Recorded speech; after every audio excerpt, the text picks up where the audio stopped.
Welcome, everyone, to the Morning Cheer Monday broadcast, coming to you live on the Chesapeake Auditorium stage here at Sandy Cove in Northeast Maryland. My name is Stephen Weaver. I'm the CEO and president of Sandy Cove Ministries, and we are grateful to be able to connect this way with many of you, realizing that inside of our kind of still COVID reality, we recognize that gathering in a large group, normally we wouldn't be able to do anything like this. This would be week 5 of our family camps. And granted, 12:30, everyone would probably be at lunch. In the morning, we would have had kind of a packed house. And that's not possible this year because of the situation we're in. And so we're being as creative as we can to create some pivots and do what we can do. And so we are open here at Sandy Cove. We're doing power boosts throughout the summer, which is an opportunity. Kind of think of it as a hotel with amenities where you can come and swim in the pool, do some stuff at the marina, piece together a few different things. And we've got some little sprinkled in moments of programming and things like that you can enjoy.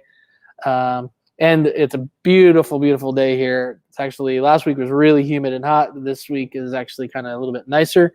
The weather's been really cooperative, great summer day, beautiful to be by the river, looking out onto the bay.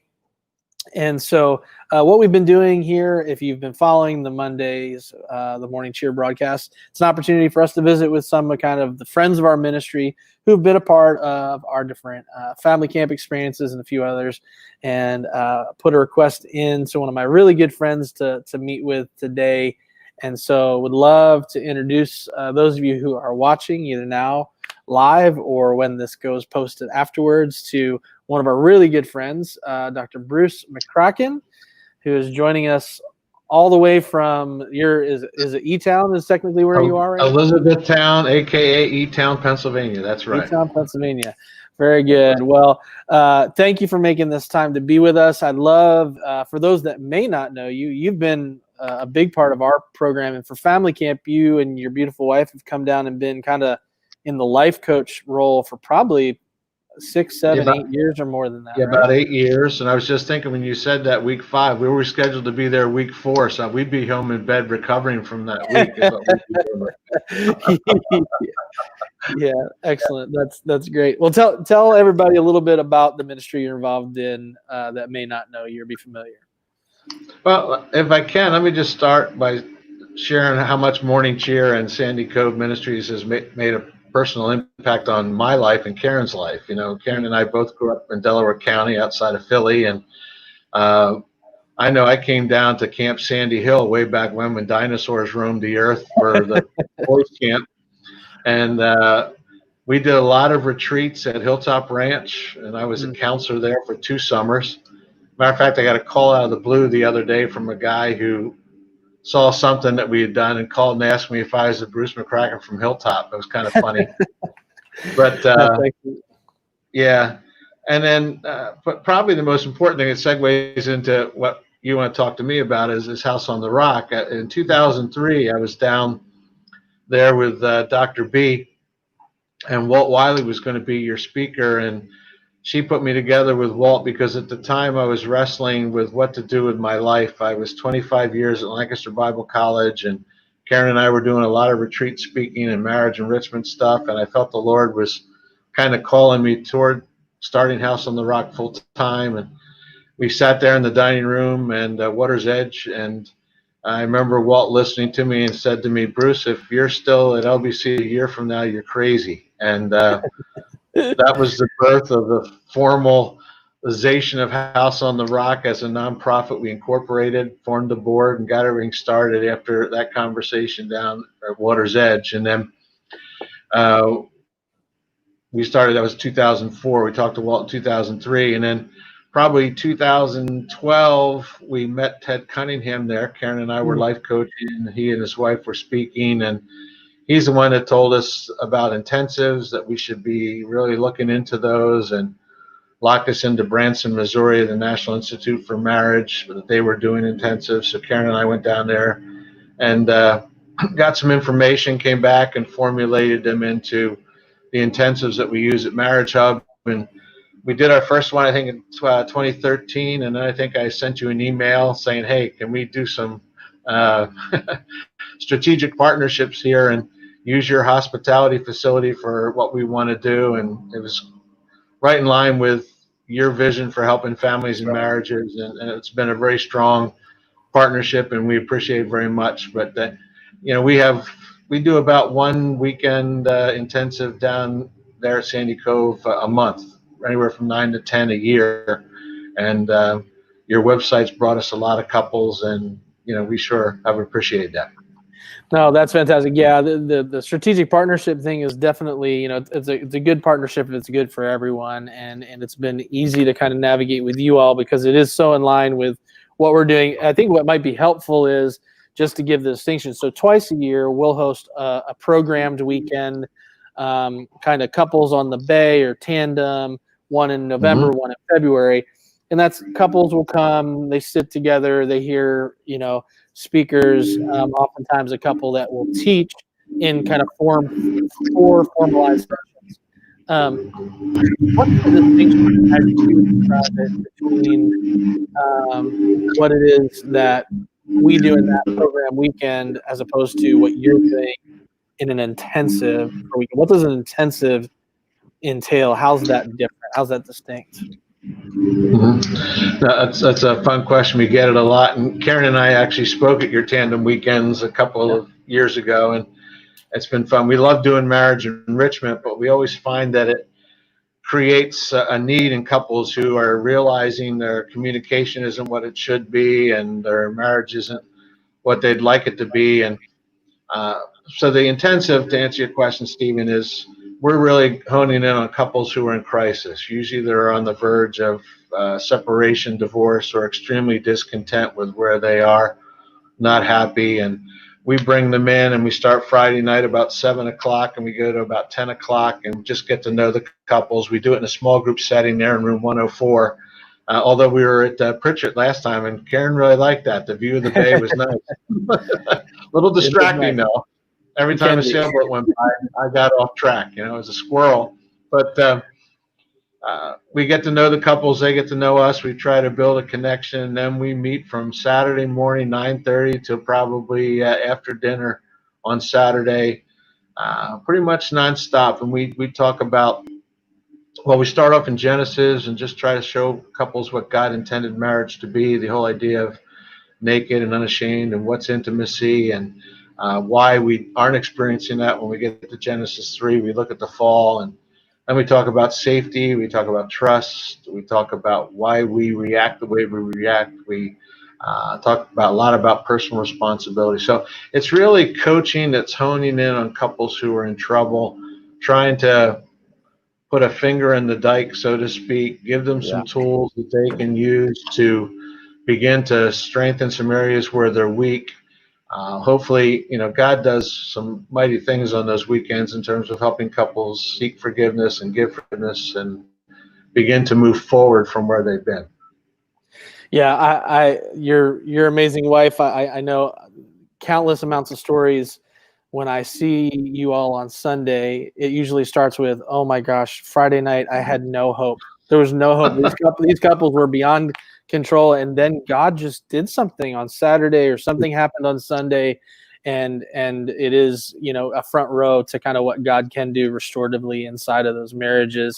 So this obviously, because of how intense it is and how it's delivered, one of the major differences is, I can have as many seats in the auditorium, maybe 150 couples. You have what's the max that you do inside of your intensive model? We have 3 client couples and 2 coaching couples. Right. So that's a lot more exposed. Yeah, we'll have a little joke on Friday night that you're not feeling too comfortable with your new best friend sitting around the table, but by the end of almost every intensive, they're exchanging phone numbers, email addresses, because at the end of the day, Stephen, the marriage issues are marriage issues. People aren't communicating, people are being selfish. They see each other, they see their flaws in one another's reactions, and it really helps create a sense of safety, but a sense that, oh, we're not alone. We're not as bad as we thought we were. A lot of people are suffering from this and working through this too. Yeah, no, Mark, my predecessor here, used to often say there's a lot of power in the words "me too" when you sit down and realize, oh wow, I wasn't the only person. I think for many of us, we were predisposed to kind of go like, man, if you knew what was going on in my life, you'd see I was a train wreck. And then for someone else to go like, hey, I'm a train wreck too. You're like, oh wow, maybe I'm not as train wrecky as I thought I was.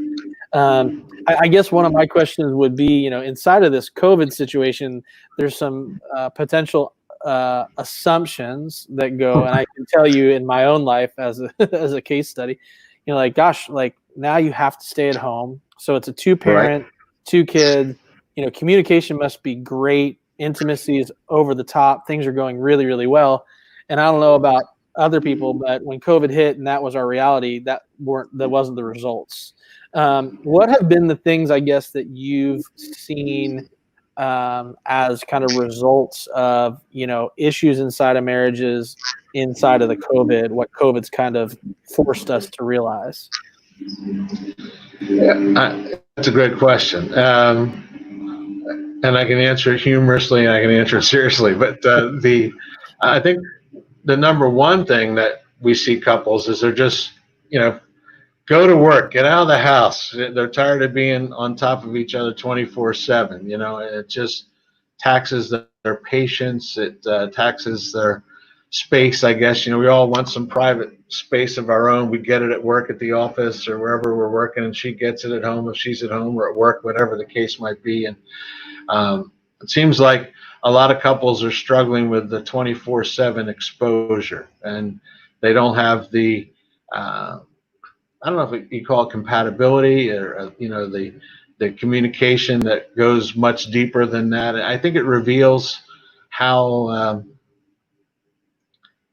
tenuous their relationship really is. That we can do it in small spurts, but we're not sure we can do it over the long term exposure. Yeah, one of the things that we talk about a good deal is that COVID didn't cause things as much as it revealed things, and I think that in our house that was true, where there was a rhythm, at least for me, there was a rhythm that when I would go to work, I was fully present at work, solving the problem. And then on my 20-minute drive, which isn't a long commute, but that 20 minutes was a decompression chamber that allowed me to kind of switch gears and go, okay, now I need to be fully present when I walk through the door and leave my work at the office. And when I was working in the basement, the 2-minute commute from downstairs to upstairs just didn't do it, and so I was I'd be sitting at the dinner table, and Beth would look over at me and kind of go like, "You're not here." And she was right. I wasn't. I was still in a spreadsheet trying to solve all the things that couldn't get solved. So that resonates for me as well, as that it did, in fact, reveal and expose some things that probably were there already. Yeah. Well, we had a couple call, and she said, "Yeah, I got to get my husband off the dining room table. He's just been working there 24/7. It's right in the middle of the whole family activity. He just disrupted everything." So, yeah, we're hearing that, and the phone's been ringing, and studies are showing us that marriages have been taxed by this. So, yeah, yeah. I think one of the things that. And I think it was true earlier, but I think now that we're inside of 4 months into this situation, I think for some of us, myself included in that number 2, is like, I really thought we'd be done by now. I really thought at some point midsummer we'd catch our breath and get a little, take a breath and not think about COVID for one day. And I think now that reality exists, that we're not getting that break anytime soon, you do relook at how you're dealing with everything else and go like, oh, if I can't go back to working not from the table, how then do I make working at the table healthy? So what, short of the obvious answer, which is book an intensive, come to Sandy Cove, that's obviously the solution to all the marriage problems, right? If that's not a real solution for right now, what would be some tips that you would go, okay, let's go ahead and give you some how to make some improvements right now? What would be some of the things that you would encourage couples with? Well, I think I'd probably first have them sit down, Steve, and identify where are the points of irritation. What are the things that are being uncovered, and can we talk about those and strategize and come up with some, meaningful ways of resolving it. One of the things we teach in the intensive is the key to conflict resolution is the we win. It's not I win, you lose, because if I win and Karen loses, I don't win at the end of the day. That's My right. life is not going to be good. So, and so how can we both win? What is it that we need to do?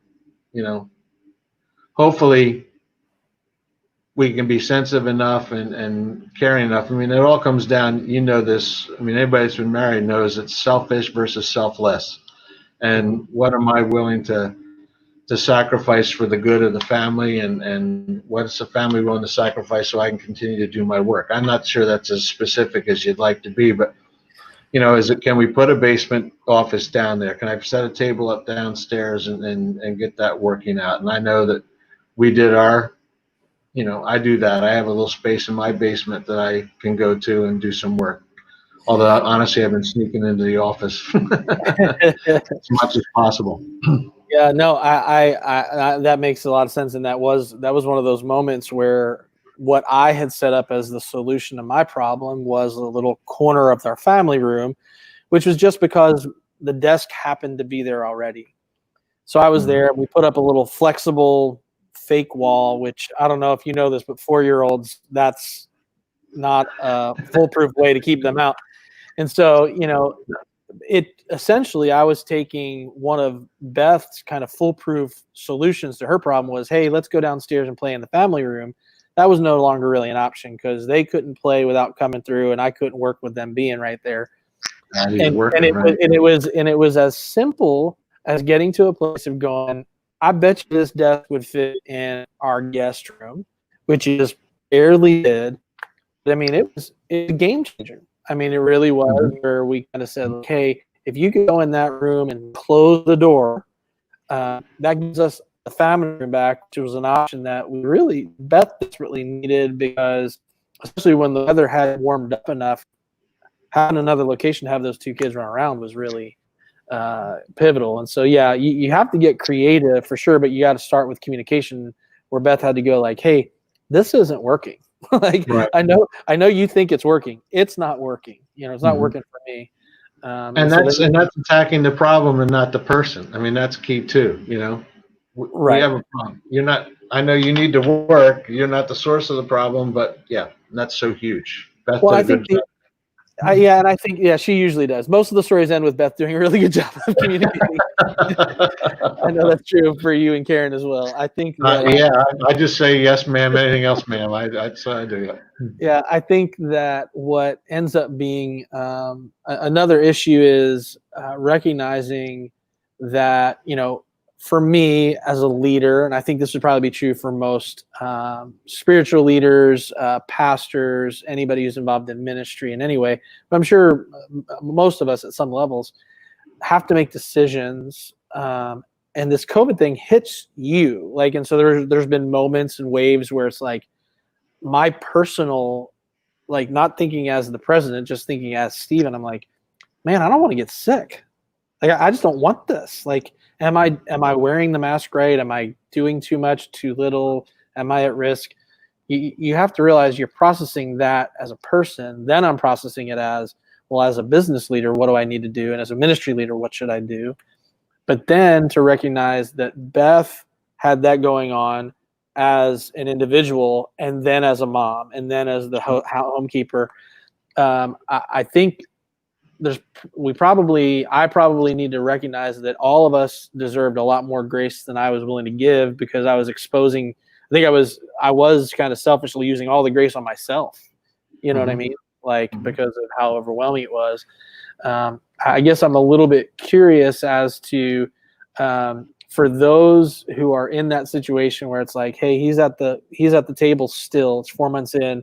They're not bringing him back. We're grateful to have a job, but how do I get him off the table and not attack him?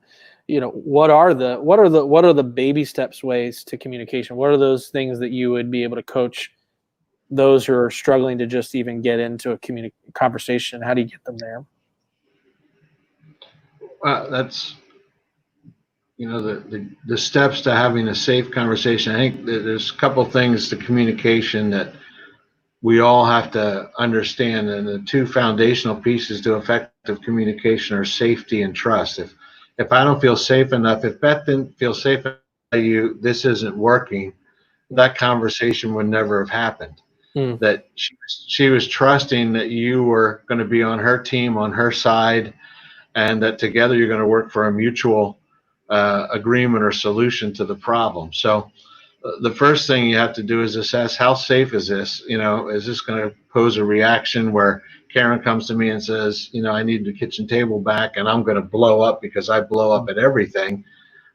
She's probably not going to want to breach the subject, and it's going to leak out in other ways. So one of the things that we've actually done and coached couples to do is ask the question, can we have a safe conversation? We teach them a little hand signal, just saying, hey, I know this might be a volatile topic, but can we talk about this because it's something that's bothering me and I need to address it. And what that does when Karen comes to me with that is it cues me to saying, okay, pull down my defenses.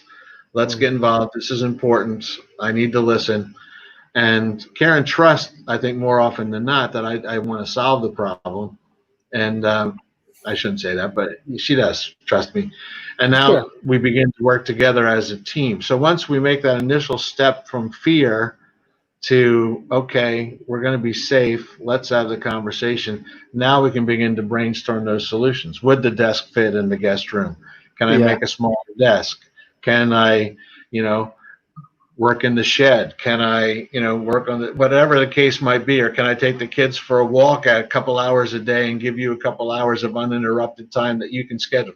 There's all kinds of brainstorm solutions that you might want to work through and begin to play that through. I don't know if I answered exactly what you're looking for, but I think that's key, because I think there is a level of just even calling out the idea of, hey, we need to go into a conversation where we're both going in, and I'm going into it where I want you to know at the front, you're not the object, like you're not the problem. There is a problem. You're not the enemy. You're not the problem. I need you to help me solve this together. It's a different posture. And I would tell you, I'm especially when I'm stressed, I'm more predisposed to want to flare up when it's like, hey, the family room isn't working. My initial thing is like, do you not understand what I'm trying to do at that? Like, it's easier for me to think it's her coming at me, as opposed to in the context of a safe place to go, hey, can we come up with a solution together? So I think just even calling it out, the framing of it is a healthy approach. And so I think that's probably pretty helpful. And you said something that I think is really important too. And you can never argue with how Beth's feeling. I can't argue with how Karen's feeling. So when Karen comes to me and says, I feel this isn't working, I can't disagree with her, because that's what she's feeling. When she says, you're not making this work, when she attacks me, when there's the you pronoun versus the I pronoun, that's another little helpful tip. Yeah, no, that's really good. I think that it ends up being a scenario, and I think because many people are forced into this situation where we are enclosed, we are always around, it feels like there is, it's the idea of like, we're communicating to survive, but we're not actually communicating to thrive and or to solve problems together. And I definitely fall into the, like, if I hear something that Beth shares, I'm in problem solving mode, right? I'm in that space of kind of like, oh, well, this is what you need to do. This, and it's been an acquired skill and taken a lot of practice to realize that many times she just wants I'm interacting with adults all day long. She's interacting with children all day long. So when I get home, she just wants to talk and have me hear and validate that I'm listening, not solve all the problems of her day. And that's the privilege we have of me kind of being out of the house and coming back in. But I think when you're constantly around, it can only compound it to kind of go like, where is the times and the moments to have different styles of communication? Sure. No, great point. No, Yeah, the very good. space. So, so if people are watching this and they're going like, "Hey, we needed this like 2 weeks ago. We are, hopeless, or I'm beyond even taking any of these pieces of advice. We need help, and what you all are offering sounds like something that fits the description of my wife and I, or my husband and I." Mhm. What's the way? I know you've got it there. The marriagehub.com is in the little tagline there. Is that the connect point? Is that the best way to get in contact and figure out how to see if an intensive is the answer for them? Yeah, I think so. That's why I put it there, so that if they want to go out and look, it explains what an intensive is, what it looks like, where they are, when they're being held. We have two coming up at Sandy Cove, August 28th and September, and we have one I think at the end of October and November. Yet two coming, so we still have four scheduled there. And then if those dates don't work, we do them here in E-Town. And but no, if you contact us from the marriagehub.com, we'd be delighted to chat with any couple that wants to talk about doing it. And we have scholarships available. And the weekend before last, Stephen, your Operation Oasis made it possible for a couple to come. And I know they're always very appreciative of that. He was Navy back from Afghanistan, and some stuff happened there that tripped some stuff at home. And they had a good weekend. They're not quite where they want to be, but they made some good progress. And fortunately, they live close, so we're able to do some one-on-one follow-up with them. So we're excited about that. Yeah, no, and I would tell you that as you talked about the national, what's the Branson organization? Remind me, it's National Institute of Marriage. It's with focus on the family now. It's Hope Restored.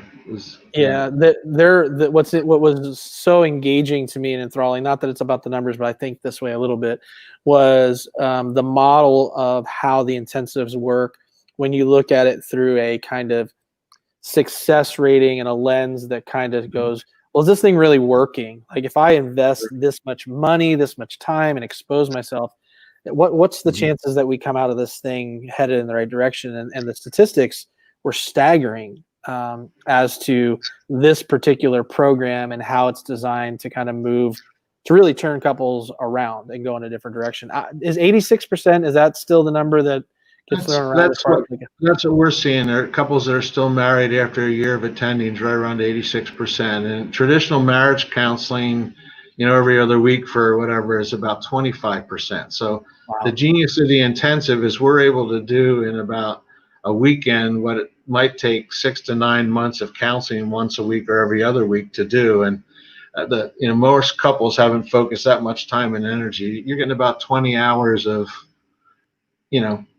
intense teaching and tools and help. I don't like to call it counseling as much as coaching, because counseling, you kind of look at the back and where you've been and why you're here. And coaching, we want to say, okay, well, what's behind the boat's behind the boat. Let's look out the bow of the boat and say, where do we want to go and how can we get you there? That's what we're looking to do. Yeah. Well, and I think that strategy and that model is what proves those types of results for sure. And that was something that very much attracted me to the idea that, for us and as a ministry that's so committed to families, one of the core foundational things for many families, families are shaped in all different shapes and sizes, but for a family that has where you have a two-parent home where there's a marriage, that core relationship is going to be so significant to kind of the success that radiates through and the impact it'll have on the rest of the family. Sure. I, even as someone who came up inside of the church, I go to marriage conferences twice a year because of my job. We did do premarital counseling, and so we're grateful to have had a relationship with some coaching and counseling prior to being married. I would tell you, coming up on 10 years, I learned more in the 10 years of being married than I did in any of those conferences. And so there is a certain level that you go, you're in it. You learn it because you're in it. You stub your toe and you realize it hurts. You know not to do that again. And so, this idea that you would say, hey, I didn't have great training. I don't know why I am this way, but I do know that I want it to be different moving forward. I think the intensive really kind of speaks to that because of the way that it shapes how are we going to solve this problem. And when you say this problem, you're not pointing at your spouse, right? You say this problem, a relationship that needs direction and it needs tools.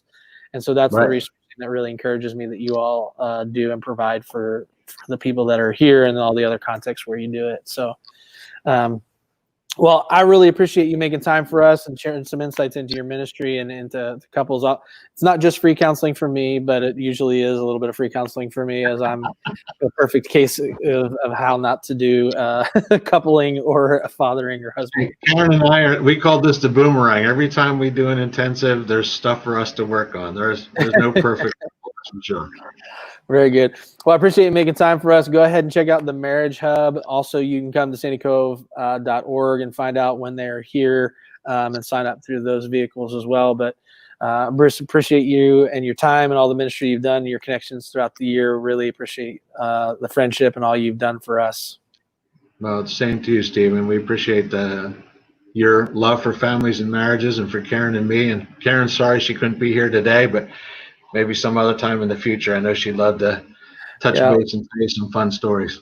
Yeah, we'll do like they do after after the Democratic campaign, where they have a rebuttal from the other side. We'll do one with just her. Maybe Beth and her can get on and they can present the other side of our stories. Oh, you left the trick out. I didn't invite her because I didn't want you to hear the truth. That's right. Very good. All right. Well, we appreciate you, Bruce. Send our love to Karen as well, and we'll talk soon. Will do. Thank you all for being with us here again this week here at Sandy Cove.